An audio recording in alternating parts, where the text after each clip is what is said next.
श्रीमद् भागवत महापुराण सप्तम स्कंद अध्याय 6। प्रहलाद जी का असुर बालकों को उपदेश।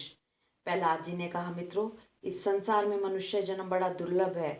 इसके द्वारा अविनाशी परमात्मा की प्राप्ति हो सकती है, परंतु पता नहीं कब इसका अंत हो जाए। इसलिए बुद्धिमान पुरुषों को बुढ़ापे या जवानी के भरोसे न रहकर बचपन में ही भगवान की प्राप्ति कराने वाले साधनों का अनुष्ठान कर लेना चाहिए।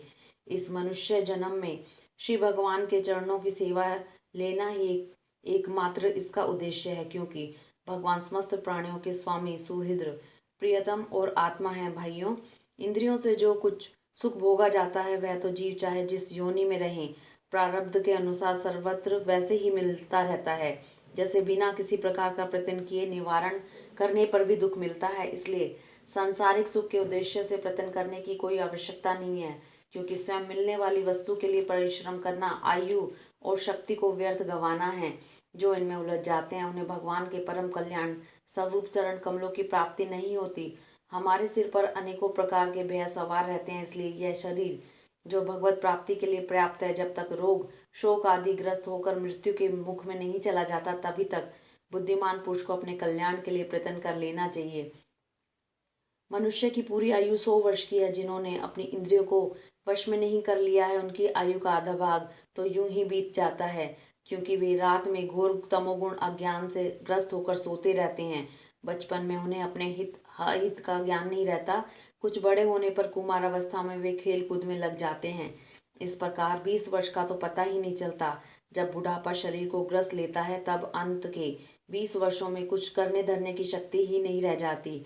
रह गई बीच की कुछ थोड़ी सी आयु, उसमें कभी न पूरे होने वाली बड़ी बड़ी कामनाएं हैं, बलात् पकड़कर रखने वाला मोह है और घर द्वार की वह आसक्ति है, जिससे जीव इतना उलझ जाता है उसे कुछ कर्तव्य अकर्तव्य का ज्ञान ही नहीं रहता। इस प्रकार बची कुची आयु भी हाथ से निकल जाती है। दैत्य बालकों, जिनकी इंद्रियां वश में नहीं है, ऐसा कौन सा पुरुष होगा जो घर गृहस्थी में आसक्त और माया ममता की मजबूत फांसी में फंसे हुए अपने आप को उससे छुड़ाने का साहस कर सके, जिसे चोर सेवक एवं व्यापारी अपने अत्यंत प्यारे प्राणों की भी बाजी लगाकर संग्रह करते हैं। इसलिए उन्हें जो प्राणों से भी अधिक वांछनीय है, उस धन की तृष्णा को भला कौन त्याग सकता है।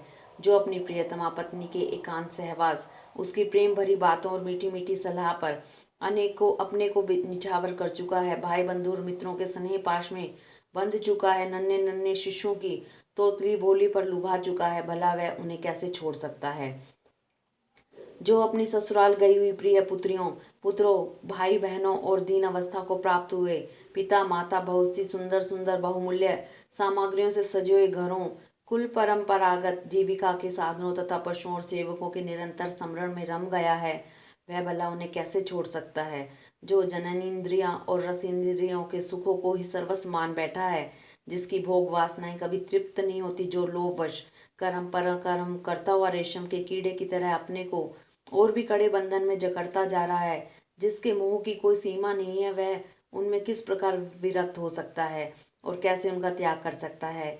यह मेरा कुटुंब है, इस भाव से उसमें इतना रम गया है कि उसी के पालन पोषण के लिए अपनी अमूल्य आयु को गवा देता है, और उसे यह भी नहीं जान पड़ता कि मेरे जीवन का वास्तविक उद्देश्य नष्ट हो रहा है। भला इस प्रमाद का कोई सीमा है।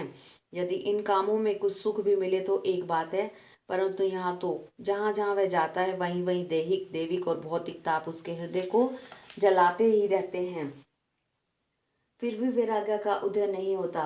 कितनी विडंबना है। कुटुंब की ममता के फेर में पढ़कर वह इतना असावधान हो जाता है, उसका मन धन के चिंतन में सदा इतना तल्लीन रहता है कि दूसरे का धन चुराने के लौकिक पारलौकिक दोषों को जानते हुए भी कामनाओं को वश में न कर सकने के कारण इंद्रियों के भोग की लालसा से चोरी ही कर बैठता है। भाइयों, जो इस प्रकार अपने कुटुंबियों के पेट पालने में ही लगा रहता है, कभी भगवत जन नहीं करता, वह विद्वान हो तो भी उसे परमात्मा की प्राप्ति नहीं हो सकती, क्योंकि अपने पराये का भेदभाव रहने के कारण उसे भी अज्ञानियों के समान ही तम प्रधान गति प्राप्त होती है।